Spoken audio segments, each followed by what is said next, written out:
The signal arrived without warning, almost imperceptible ripple in the quiet hum of space. Deep within the operations center of the International Space Communications Agency, a young engineer named Maya Reyes stared at the monitor, eyes widening as the complex waveform blinked on the screen. At first, it was easy to dismiss the faint blip among the usual cosmic noise. But something about its pattern didn't fit any natural phenomenon. It was deliberate. "Sir," Maya called, voice steady despite the quickening beat of her heart. "I think we've got something. A transmission. It's artificial." The room hushed as her supervisor, Dr. Alan Price, leaned forward, adjusting his glasses. "Artificial? From where?"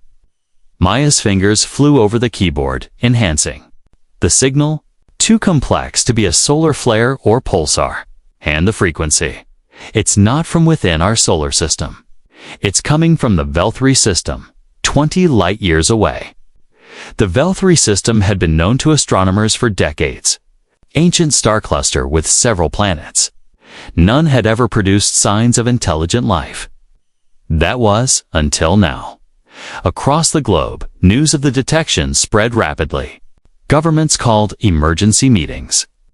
Scientists pored over the data. Was this an accident? A trick of the universe? Or something more? The mysterious transmission bore all the hallmarks of a distress call, a desperate plea hidden within layers. Of encryption, the message was chillingly brief. "Help, we are dying." For humanity, this was the first time the universe spoke back. The moment held the weight of history, and the world was caught between wonder and fear. Weeks later, United Earth Council convened in Geneva to decide humanity's response. The debate was fierce. Some leaders saw an opportunity for diplomacy and knowledge, an invitation to expand humanity's place among the stars. Others warned of the risks. Could this be a trap? An alien ruse to weaken humanity's defenses? Amid the tense discussions, Dr. Price made a plea. "This is more than a signal. It's a chance for us to define who we are as a species. If we ignore this, we risk becoming the universe's indifferent bystanders." The Council voted narrowly to launch a mission, a small, unarmed envoy tasked with reaching the Veltri homeworld, assessing the situation, and offering assistance. Months later, aboard the Starship Horizon, Captain Naomi Chen stood at the observation deck, watching stars stretch into streaks of light as they traveled faster than any human had before. Her crew was a diverse mix of scientists, engineers, and diplomats, each chosen not just for skill, but for character. They understood the mission's gravity. Captain Dr. Elias Grant said, joining her, "The Veltri message still puzzles me. It's fragmented, broken by interference and time. Whatever is happening there, it's worse than we imagined." Naomi nodded, her eyes steady on the distant star system ahead. "Whatever we find, we'll face it together." This mission is about hope. The crew prepared for arrival, reviewing every piece of data. They expected ruins, decay, and perhaps death. What they did not expect was the eerie silence that greeted them. When the horizon finally dropped out of faster-than-light travel, the Veltri planet lay before them, faded jewel circling a dim sun. From orbit, the surface looked scarred, cities half swallowed by dust storms and silence. No signs of the bustling civilization they had hoped to find. As the shuttle descended, the crew felt the weight of the unknown pressing down on them. The air was thin, the sky a sickly yellow.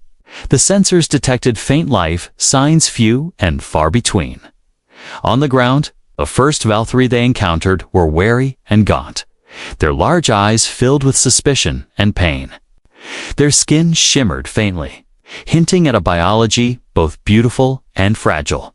One Veltri elder, stepping forward with slow dignity, spoke in halting words, translated by the ship's universal communicator. "Why do you come? We have not called." "You?" Naomi met his gaze without flinching.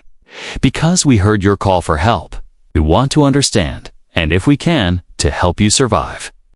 The Veltari looked away, haunted by their own losses. The quiet planet seemed to hold its breath as two species, separated by light years and lifetimes, took their first tentative steps toward a fragile, uncertain future. The shuttle shuddered, lightly as it broke through the planet's thin atmosphere. Inside, Captain Naomi Chen's hands gripped the controls with a steady confidence she barely felt. Around her, the small human crew was silent, their faces reflecting a mixture of hope, fear, and determination. After years of preparation and months of travel, they were finally here, their mission's success balanced on every moment ahead. Dr. Elias Grant sat nearby, scanning the data streaming from their instruments. The readings are consistent with severe environmental degradation. Radiation levels are elevated, but survivable at least in certain zones. His voice carried a professional calm, but Naomi saw the tension behind his eyes. We knew it. Wouldn't be easy, Naomi said softly, not breaking her gaze from the viewport. We're going to see what remains of their civilization. More importantly, we're going to listen. Behind them, the diplomatic team reviewed the cultural briefings once more. Veltari society had been largely a mystery scholar's pieced together scattered radio signals and ancient ruins. But this was the first direct contact. The Veltari were said to be a proud race with a rich history of science and art, now reduced to survival. How would they greet strangers bearing unknown intentions? The shuttle touched down on a cracked plateau overlooking a ruined city. Buildings rose like ghostly monuments, half collapsed and swallowed by creeping sand. A faint breeze stirred the dust, carrying a scent strange and metallic. The hatch opened, and the crew stepped out into the alien world.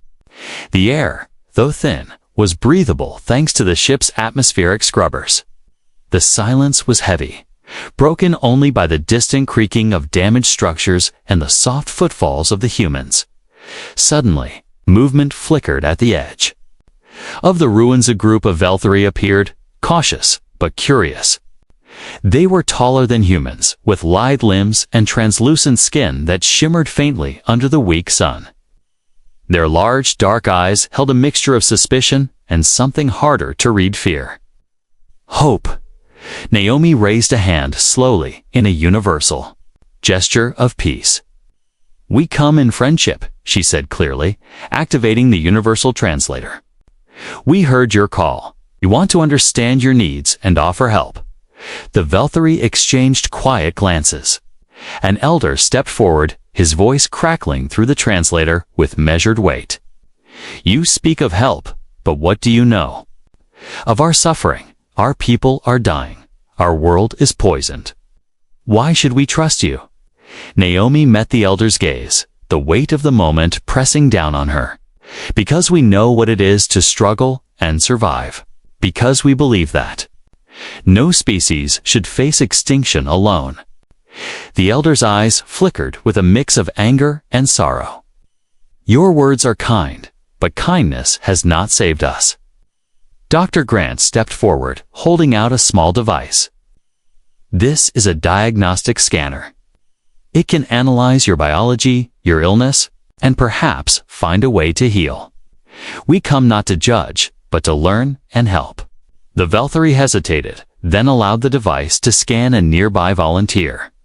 The results flashed on the human tablet. A complex virus attacking the very cells that allowed the Veltari to harness energy from their environment.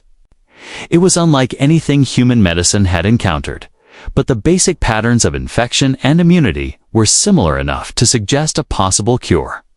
Over the next days, the humans and Veltari began a fragile cooperation. The Veltari showed the humans their ruined libraries and broken laboratories, relics of a once great civilization. The humans shared their own knowledge in ethics, virology, and medical technology. Yet beneath the surface, tension simmered. The Veltari were proud and deeply traditional. Many among them viewed human intervention with suspicion. Could these strangers truly be trusted? Or were they agents of conquest, disguised in goodwill? One evening, as the horizon bled into a twilight of burning orange and smoky gray, Naomi gathered her team. "We're facing more than a disease," she said quietly. "We're confronting fear of losing everything, including who they are. Our mission is not just to cure a plague, it's to build trust."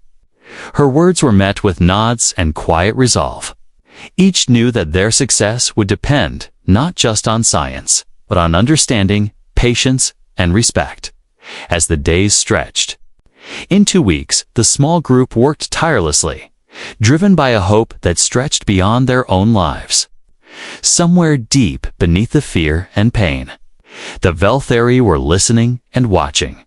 The question remained, would they accept humanity's offer or reject it in a final act of pride?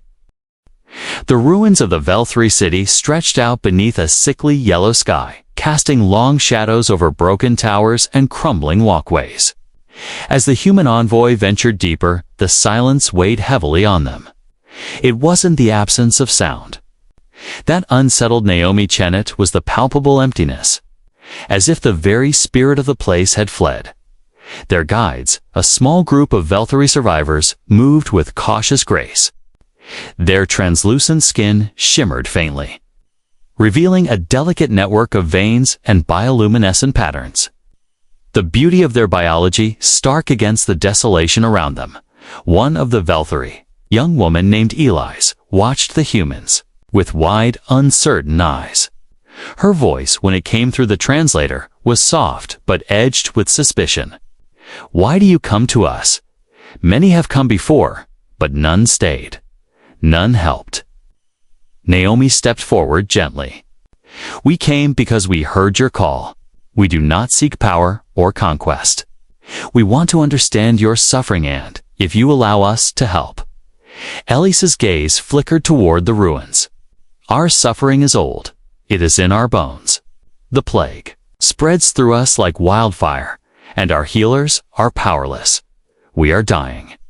Across the courtyard, a group of elders gathered, their faces marked by age and pain. Among them, High Elder Veron's voice rang out, sharp and commanding.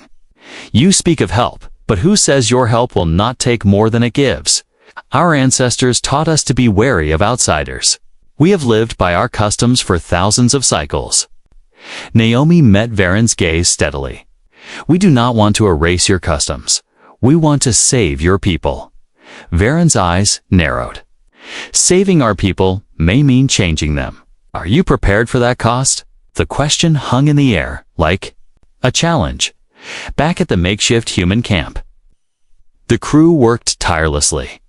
Dr. Elias Grant and his team analyzed samples, mapping the plague's behavior. The virus was unlike anything they had encountered, a parasitic agent that rewrote the Velthari's cellular code, slowly shutting down their ability to convert sunlight into vital energy. "It's biological and genetic in nature," Elias explained during a briefing. "But it's also adaptive, evolving to resist treatment. It's more than a disease, it's a weapon or a curse." "Who would do such a thing?" Lieutenant Myra Patel asked, her brows furrowed. "No one knows," Elias admitted. "Some suspect it might be an unintended consequence of environmental collapse. Others fear darker causes." Naomi listened quietly. If the plague was a weapon, the Velthari were not just victims of nature, they were casualties of war. Days passed, and the Velthari continued to watch the humans with growing unease. The healing devices and medicines humans brought were advanced but alien. The Velthari's biology was sensitive to foreign substances, and some treatments caused painful side effects. Elise pulled Naomi aside one evening, her voice trembling with emotion. "My people do not trust you, Captain Chen. They see your technology as a threat. They say you want to change us into something we are not." Naomi nodded. "I understand. Change is frightening. But what if the choice is between change and extinction?" Elise looked away, tears shimmering beneath her luminous skin. "I do not know if we can accept that. Tensions came to a head during a gathering in the ruins' central plaza. Traditionalists, led by Elder Varen, confronted the humans with fierce rhetoric. Your presence disrupts the balance. Our culture is our identity. If we lose that, what are we? Naomi stepped forward, her voice calm but firm. Your identity is precious. We would never ask you to surrender it. But survival requires adaptation. We humans have faced extinction threats and learned to evolve. We want to share that strength with you. The crowd murmured uneasily. Some Velthri nodded, others turned away. Suddenly, a young Velthri man shouted from the back, "And what if your cure fails? What then? Will you leave us to die alone?" Naomi's heart clenched at the raw pain in his voice. We will not leave. Whatever happens, we will stand with you. That night, Naomi sat alone, staring at the flickering stars above the ruined city.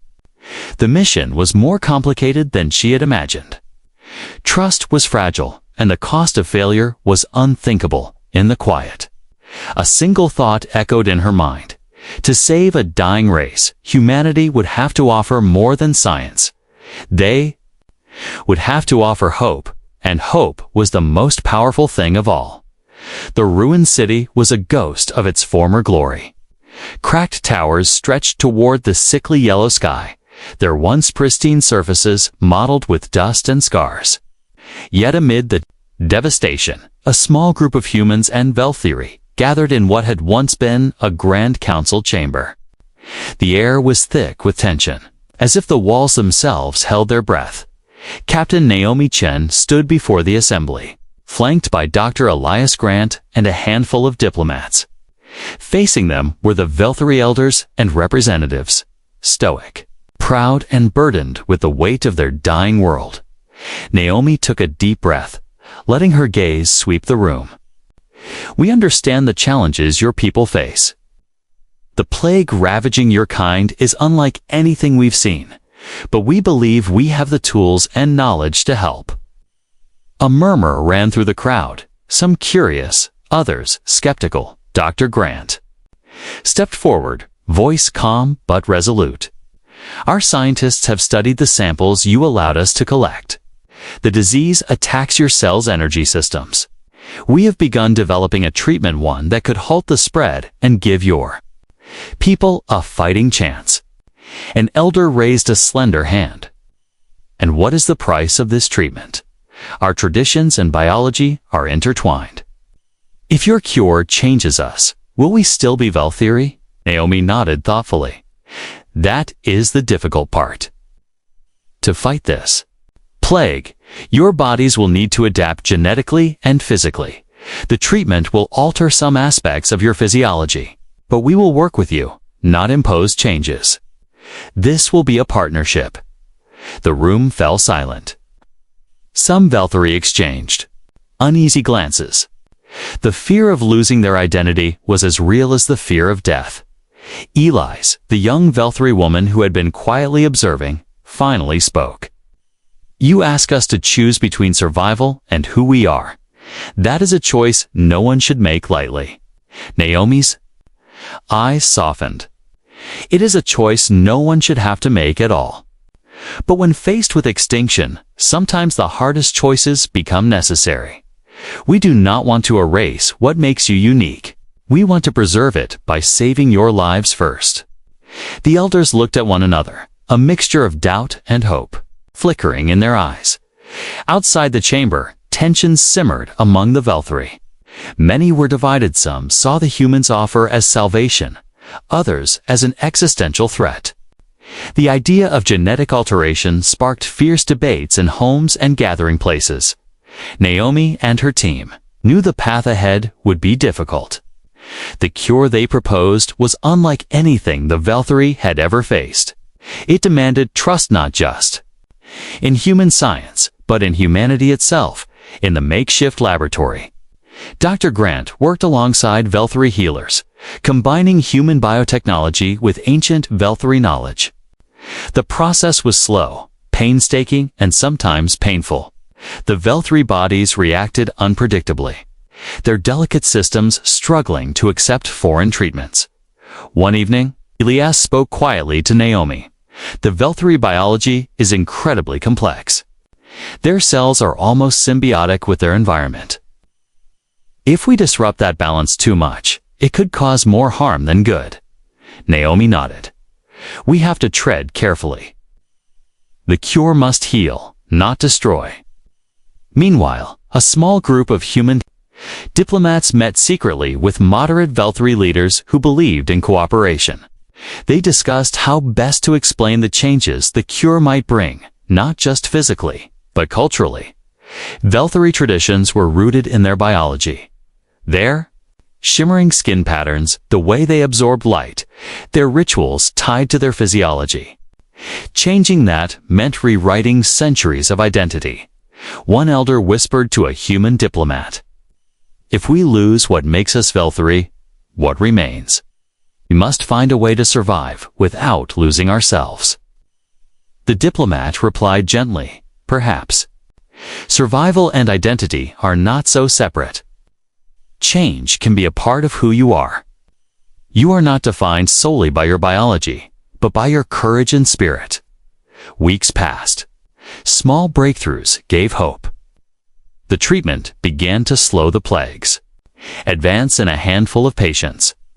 The Velthri saw signs of recovery, though accompanied by strange new abilities, their bodies adapting in unexpected ways. Yet the fear persisted.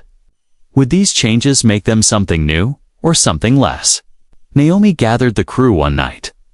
Under the dim glow of artificial lights, "We came here to offer hope. But hope isn't a promise. It's a risk. The future of the Velthri depends on their willingness to embrace change. Our future depends on helping them do just that." As she spoke, the horizon beyond the ruined city glimmered faintly, a symbol of fragile possibility amid the shadows. The first test subjects lay in the quiet chambers of the makeshift infirmary. Pale light filtered through cracked windows, casting long shadows over beds filled with Velthri, slowly undergoing the treatment.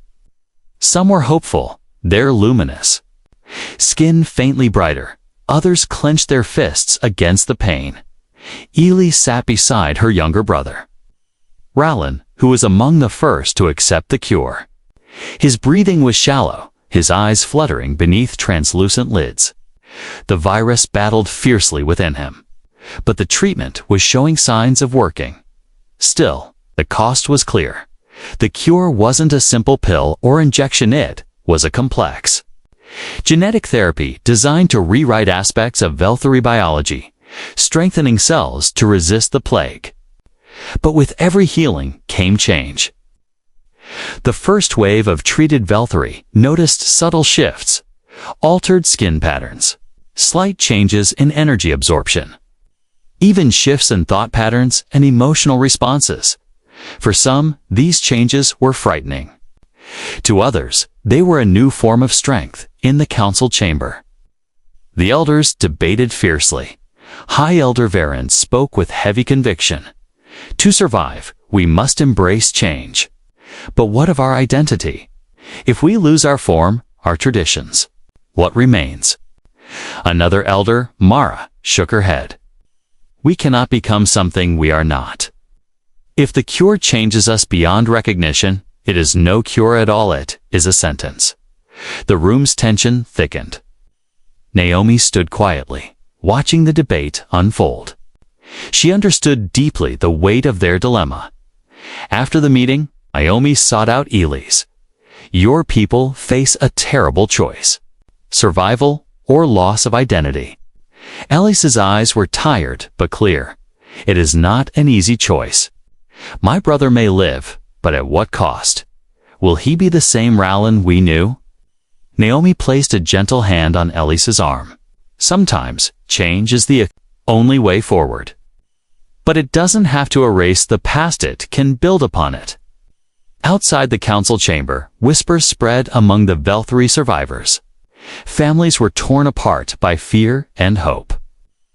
Some chose to undergo the treatment, clinging to the possibility of life. Others refused, determined to face the end on their own terms. Naomi's team faced mounting challenges. The Velthari's immune systems reacted unpredictably. Some patients experienced moments of clarity and strength, only to fall back into weakness. Others developed new abilities, heightened senses, or unusual energy manipulation effects the team struggled to explain. Dr. Elias Grant analyzed the data late into the night. The therapy is rewriting their genetic code, but not uniformly. The Velthari's biology is symbiotic with their environment, altering. It may have unforeseen consequences. Naomi frowned. Could these changes affect their culture? Their memories? Their very selves? It's possible, Elias admitted. Genetics and identity are deeply linked. We must proceed with caution. Tensions erupted when a group of traditionalists staged a protest outside the infirmary. Chanting in the Velthari tongue, they demanded the humans leave and the cure be halted. The protest was peaceful but fierce, a reminder that fear still gripped. The survivors, Eli, stood among the protesters, torn between loyalty to her people and hope for her brother's survival. She approached Naomi quietly. Your cure saves lives, but it also takes something from us. My brother is not the same. He smiles less, and when he does, it feels ... different. I don't know if he is still truly Rowlan. Naomi's heart ached. Change doesn't mean losing who you are. It means growing. Sometimes survival requires becoming more than we thought possible. Eli's looked away. Uncertain. Days later, a breakthrough came. Rowlan opened his eyes, stronger and more alert. His skin shimmered with new patterns, brighter, more complex than before. He spoke softly, his voice carrying a new depth. I feel different, he said, but I am alive. Eli smiled with tears. You are still my brother. Word spread quickly. Slowly, more Velthari chose to accept the treatment. The cure's promise outweighed the fear of change. But not all. The traditionalists remained defiant, vowing to preserve the Velthari as they were, even if it meant extinction. Naomi understood the truth now. Survival would not come without sacrifice. The cure demanded courage, not just from those who took it, but from those who chose their own path, whatever it might be. As the sun set over the ravaged world, the Velthari stood at a crossroads. The future was uncertain, but hope glimmered stronger than before. The once united Velthari community was now a landscape of quiet fractures. The cure had sparked hope for some and hardened resistance in others. Naomi Chen walked carefully through the ruined streets, aware that beneath the fragile peace lay simmering tensions ready to boil over. Elise walked beside her, her gaze distant. My people are torn, Captain. Some see this as salvation. Others see it as betrayal. Naomi nodded. Change always divides, but survival depends on finding common ground. Elise's voice was soft but firm. I want to believe that. But what if survival means losing the soul of our people? Naomi looked up at the shattered towers. Sometimes the soul changes shape, but it doesn't disappear. It lives in memory, in hope, in the will to go on. At the council chamber, Elder Varen convened a secret meeting with the most vocal traditionalists. They spoke in hushed tones, their faces etched with resolve and fear. We cannot allow the cure to erase what makes us Velthari, Varen said. If we lose our biology, we lose our identity. We must resist. A young traditionalist, Kalen, clenched his fists. The humans have brought us technology, but it comes with chains. We will become shadows of ourselves. Varen's eyes darkened. We must protect our heritage even if it means standing alone. Meanwhile, the human envoy worked tirelessly to strengthen the fragile alliance. Dr. Elias Grant was poring over data when Naomi entered the lab. Elias, how are the patients responding? Naomi asked. He looked up, exhaustion heavy in his eyes. Mixed results. Some show remarkable recovery. Others, especially those who've undergone multiple treatments, exhibit unexpected neurological changes. Naomi frowned. Changes? What kind? Heightened cognitive abilities, yes, but also emotional volatility. Some patients are more impulsive, less anchored to traditional values. It's as if the treatment rewires more than just their cells. Naomi absorbed the weight of his words. That explains some of the unrest. Elias nodded grimly. It's not just a cure. It's a transformation. Tensions exploded one evening when a group of traditionalists attacked the infirmary. Shouting filled the air as they stormed the compound. Demanding the humans stop their work, Naomi and her crew scrambled to protect patients and staff. Ely stood in the middle of the chaos, torn between her people's fury and her hope for healing. Stop, she cried, voice breaking. We must not destroy what we want to save. The attackers paused, faces hardened but shaken. Naomi seized the moment. We are not enemies. We want to preserve your people, your culture, your future. Let us work together. Varen's voice rang out from the crowd. Your future is an illusion. Our past is our truth. The days that followed were tense and uncertain. Naomi knew the mission teetered on the edge of collapse. The cure's promise was clouded by fear and division. Late one night, Elise visited Naomi in her quarters. Captain, I want to help bridge the gap. I fear my people's pride may be their undoing. Naomi smiled gently. Pride can be a bridge or a barrier. We need to show them that change doesn't mean forgetting. Elise nodded slowly. I will speak with the elders. Maybe there is hope yet. The following council meeting was unlike any before. Eli spoke openly, sharing stories of those saved by the cure, their struggles, and their strength. Varen listened, hastened expression softening just a little dot. Naomi added, we understand. The fear of losing who you are. But you are more than your biology. You are your stories, your memories, your courage. A quiet moment passed. Then, a voice from the Baka younger elder stood and said, perhaps we can find a way to honor our traditions while embracing survival. Varen nodded slowly. We will try for the sake of those who remain. Outside, the Velthari landscape remained scarred, but within the hearts of its people, a fragile new hope flickered.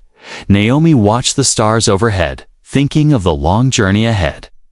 Humanity had answered their call, but the true challenge was just beginning. To save a dying race was not just about science or medicine, was about understanding, trust, and the willingness to face change together. And for the first time in a long while, the future seemed possible. The Velthari settlement stirred quietly beneath a dim alien moon. For the first time in many cycles, the air held something new, tentative hope, fragile yet persistent. The council's decision to cautiously embrace the cure had softened the harsh divide. Slowly, more Velthari came forward to receive treatment. Their bodies and spirits reshaped in ways both wondrous and uncertain. Captain Naomi Chen walked through the settlement, watching children with subtly altered glowing patterns playing among the ruins. Their laughter was lighter, freer proof that the future was still possible. Beside her, Eli spoke softly. They are changing, but they are alive. Naomi smiled gently. Change is not the enemy. Fear is, and that is something we can face. Yet even as hope grew, an unsettling shadow crept closer. Dr. Elias Grant's voice crackled through Naomi's coms during a late-night lab check-in. Captain, you need to see this. Naomi hurried to the lab. Elias stood before a holly display, pulsing with strange signals. This is not just a plague, Elias said gravely. It's part of something larger, engineered contagion designed to weaken the Velthari on a genetic level. Naomi frowned. Engineered. By who? Elias's eyes were dark. We don't know yet. but the pathogen has markers consistent. With ancient bioweapons technology far beyond anything the Velthari or humans currently possess. Naomi's mind raced. The plague that nearly wiped out the Velthari might be a weapon. But why? And who would do this? The next council meeting was tense. Naomi and Elias laid out their findings. The room fell into silence as the weight of the revelation sank in. Varen's expression hardened. This changes everything.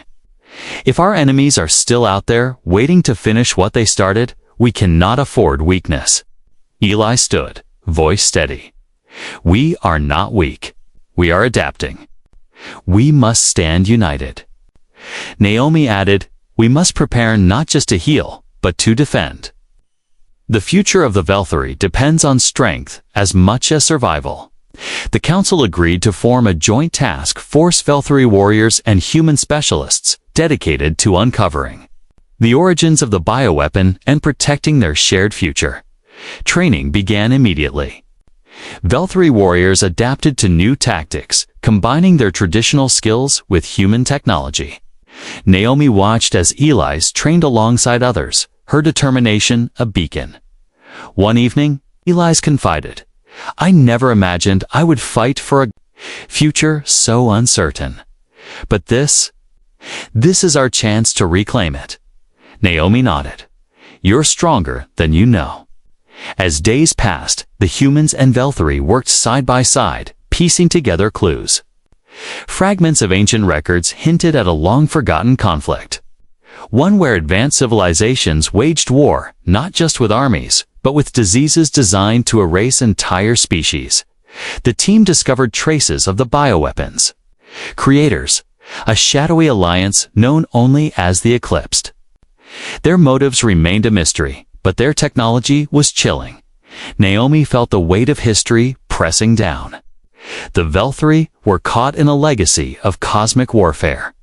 Their survival would depend not only on science and healing, but on resilience and courage. One night, under the pale light of twin moons, Naomi and Eli stood atop a ruined tower overlooking the settlement.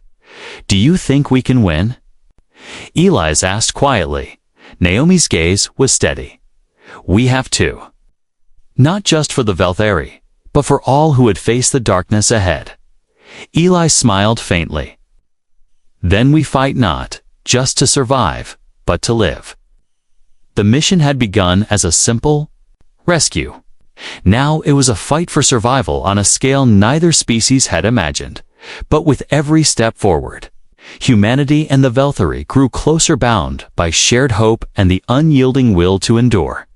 And in the face of extinction, that was the most powerful answer of all. The dawn broke slowly over the ruined Velthari city, casting pale light on the transformed settlement below. The streets, once silent and desolate, now thrummed with quiet activity, scientists and healers working side by side. Warriors training with newfound resolve, families rebuilding what had been lost. Captain Naomi Chen stood at the heart of the community, watching as Velthari children with shimmering, evolving skin patterns played beneath the fractured spires. The changes brought by the cure were undeniable, but so was the spark of life rekindled in their eyes. Beside her, Eli smiled. Softly, we are no longer the same, but we are still Velthari. Naomi nodded. And we are stronger together. The Joint Task Force, a blend of human ingenuity and Velthari tradition, had uncovered more about the Eclipsed, ancient coalition of ruthless civilizations who had unleashed the bioweapon to extinguish rivals long ago, though the Eclipsed were believed extinct. Traces of their technology and their legacy of destruction lingered in the shadows. Naomi addressed the task force during a briefing. We face a threat unlike any before, but we have the advantage of unity. Our differences are our strength. Together, we will defend this world and ensure the survival of its people. Eli stepped forward. We fight not just for survival, but for the future. For a Velthari that honors its past while embracing change. As weeks turned into months, the cure's effects stabilized. The Velthari adapted to their altered biology with resilience and grace. New traditions emerged, blending old customs with new realities. The glowing skin patterns became symbols of hope, a visible testament to survival and transformation. Naomi found herself reflecting on how far they had come.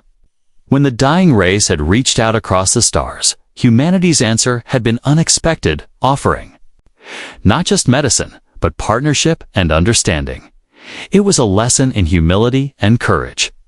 One evening, as the twin moons rose over the horizon, Naomi and Eli stood together atop the highest tower. Below, the city thrived in its quiet way. Do you think the eclipsed will return? Naomi asked. Eli shook her head slowly. Perhaps, but if they do, they will face more than a dying race. They will face a people reborn. Naomi smiled. And humanity will stand with you. The bond forged between two very different species had created something new, hope born from hardship. Strength drawn from vulnerability. Naomi knew the road ahead would still be challenging.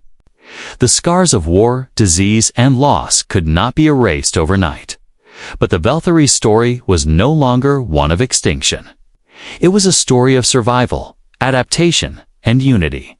As she looked to the stars above, Naomi whispered a promise to the Velthari, to humanity, and to the future. We answer your call. We stand together, and we will not falter. The dying alien race had reached out for help, and humanity's answer had been more than they imagined. It was a shock to those who expected fear or exploitation, but to those who believed in hope. It was the beginning of a new chapter written together under distant stars.